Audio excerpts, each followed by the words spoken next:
अब यहाँ पर आगे एक चीज और बची है, वो करके अपन आगे मार्गना पढ़ेंगे। उपशम श्रेणी जो थी ना, उपशम श्रेणी में नहीं बताया कुछ भी। ये कहाँ चले गया मैं, ये अच्छा सत्य वो नंबर्स नहीं बताए हैं, पहले ये करना बाकी है, फिर उपशम श्रेणी की गाथा आएगी। छोड़ दी क्या गाथा मैंने, नहीं ठीक है, चलो ये पढ़ते हैं। ऋणभति गिणभैगी दो दो, दस दस सोलठ गादिहीणेषु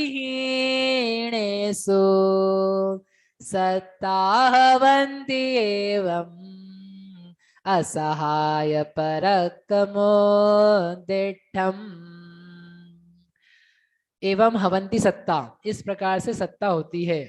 अच्छा शेर ने किया, इस प्रकार से सत्ता होती है। किसकी सत्ता होती है? कर्म की सत्ता। णभ शून्य पहले गुणस्थान में सत्य विच्छुति बता रहे, नंबर्स बता रहे, तो पहले गुणस्थान में कितना माइनस करना है? णभ, णभ यानी जीरो, नभ यानी आकाश, ख यानी आकाश, आकाश यानी जीरो, जीरो। तिग दूसरे गुणस्थान में कितना कम करना है? 3। फिर णभ नहीं इगी, फिर क्या है? इगी यानी 1, तीसरे गुणस्थान में कितना कम करेंगे? 1। फिर है नभ 0, चौथे गुणस्थान में कितना माइनस करना है? 0।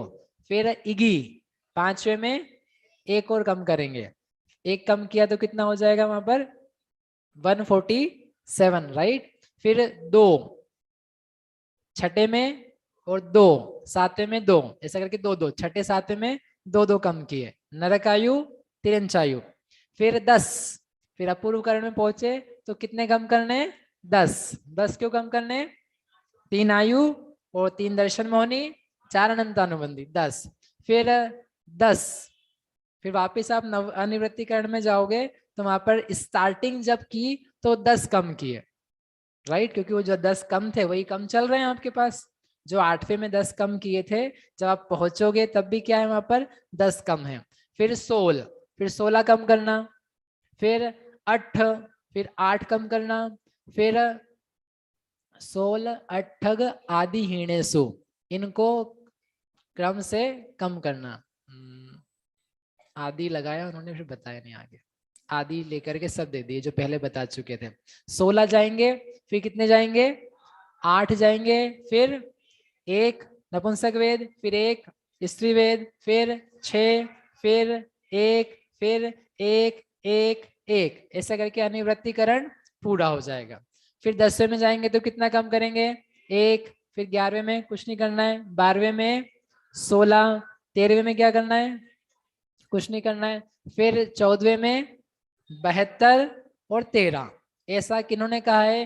असहाय पराक्रम, जिनका पराक्रम है भैया, संकित भैया, पराक्रम, जिनका पराक्रम असहाय है, उनका बल जिसमें दूसरे की सहायता नहीं है, ऐसे श्री वीर वर्धमान महावीर भगवान ने उद्दिठम अपनी दिव्य ध्वनि में गौतम स्वामी से कहा है, हे भव्य जीवो सुनो, तुम लोग सुनो।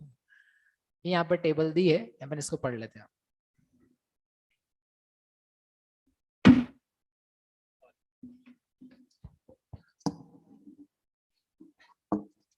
अब अपन 3 चीजें पढ़ते हैं ना हमेशा, वही 3 चीज यहाँ पर है। सत्व के बारे में 3 चीज है, सत्व, विच्छुत्ति, सत्व और असत्व। ठीक है, ये अपन बार बार कर रहे हैं, ये जो कर चुके हैं। तो एक कॉलम बनाए, तीनों कॉलम बनाए गुणस्थान के, तो पहले दूसरे तीसरे में कोई सत्व विच्छुत्ति नहीं है। चौथे में नरक आयु की सत्व विच्छुत्ति है। क्या मतलब निकला? चौथे में नरक आयु का सत्व होता है क्या? चौथे में नरक आयु का सत्व होता है क्या भक्ति? चौथे में नरक आयु का सत्व होता है क्या? होता है, लिखा है ना यहाँ पे, यही तो लिखा है यहाँ, नरक आयु का सत्व होता है, ये लिखा है यहाँ कि विच्छुत्ति लिखी है? विच्छुत्ति लिखी है मतलब अगले में नहीं पाया जाएगा, लेकिन चौथे में पाया जाता है, पाया जाता है, चौथे में नरकायु पाई जाती है। चौथे में नरक आयु पाई जाती है, पाई जाती है, पाई ही जाती है। अरे आप लोग कैसे हो? चौथे गुणस्थान में नरक आयु पाई ही जाती है। गलत जवाब। नाना जीवों की अपेक्षा से ये चर्चा है। मेरी फ्रेम में आओ। मेरी फ्रेम मतलब मैं इसी में हूं, मैंने अलग से कोई दिमाग नहीं लगाया है। ये किसके लिए कह रहे हैं? नाना जीवों के लिए। तो नाना जीवों के लिए चौथे में नरक आयु होती ही है, उसका सत्व होता ही है। नहीं होता तो हम असत्व में लिखते हैं उसको। समझ में आया? बोलो हाँ। तो चौथे में नरक आयु होती है कि नहीं? अरे आप लोग मत चिंता करो, आपको नहीं पहुंचा रहा हूं, इतना डर रहे हो। लेकिन चौथे गुणस्थान में नरक आयु का सत्व होता है, उसके बाद में नहीं होता है। पांचवे में तिर्यंचायु की विच्छुत्ति होती है, पांचवे में तिर्यंचायु पाई जाती है। नाना जीव है ना, तो उनकी अपेक्षा से सारी विच्छुत्तियों की चर्चा, विच्छुत्तियों की टेबल्स बनाई जाती है। छठे में कोई विच्छुत्ति नहीं है। सातवें में विच्छुत्ति है, सत्व विच्छुत्ति। अब जब हम यहाँ पे सातवें से आगे पढ़ रहे हैं, तो क्या आठवें में देवायु नहीं होती है? तो देखो होती तो है, यदि उपशम श्रेणी हो तो आपको ध्यान ये रखना है कि जो ये हमने टेबल बनाई है, ये छपक श्रेणी की अपेक्षा से बनाई है आठवें से आगे। उपशम श्रेणी के लिए मुझे फिर से एक टेबल आगे बनानी पड़ेगी, ओके? क्योंकि आगे जाकर के आठवें में देवायु हम बोलेंगे, नवे में भी बोलेंगे, 11वें तक देवायु हो सकती है। तो आप बोलोगे भैया ये क्या चक्कर है, यहाँ पे तो आपने विच्छुत्ति करा दी थी, नियम टूट गया।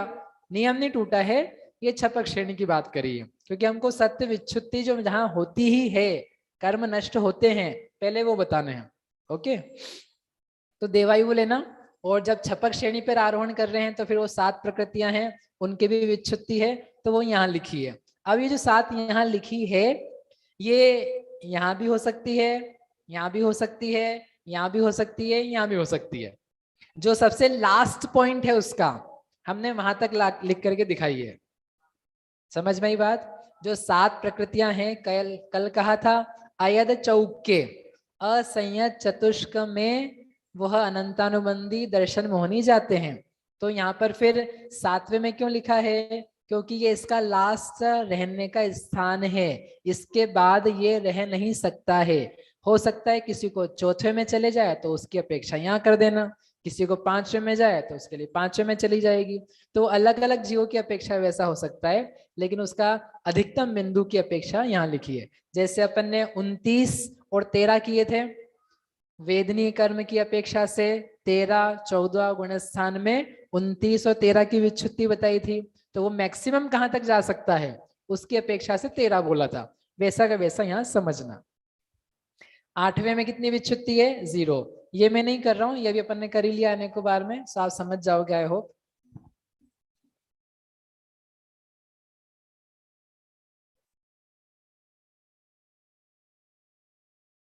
इसके बाद में 9वें का पहला भाग, ये पूरा 9वां गुणस्थान लाके बनाया है। सारे में 9वें में लगाना है, पहला भाग, दूसरा भाग वगैरह क्रम से 16, तो वहां तक 16 पाए जाते हैं। 16 फिर 8, इनकी विच्छुत्ति हो रही है, यानी वहां तक है, उसके बाद में नहीं है। मतलब कर्म घटते जा रहे हैं। आपको देख देख करके क्या होना चाहिए? ओ जीव बढ़ रहा है, जीव बढ़ रहा है, जीव बढ़ रहा है, और जीव फुर फुर नहीं करना है। हो 8, फिर तीसरे भाग में 1, 1, 6, 1, 1, 1, 1, 1, फिर 10वां गुणस्थान आया। 10वें गुणस्थान में एक और कर्म, फिर 12वां लिखा है सीधे छपक श्रेणी के कारण से 16, 13वें में 0, और 14वें के द्विचरम समय में 72, फिर 13। ऐसा करके सबका जोड़ करोगे आप तो कितनी आ जाएंगी? 122। वाह, बहुत बढ़िया। कितनी आ जाएगी? तो यहाँ तो 135 ही है, 135। ये भी तो है 13। इन दोनों का जोड़ कितना आना चाहिए? 148। जो अपने नियम थे पहले के वैसे ही हैं।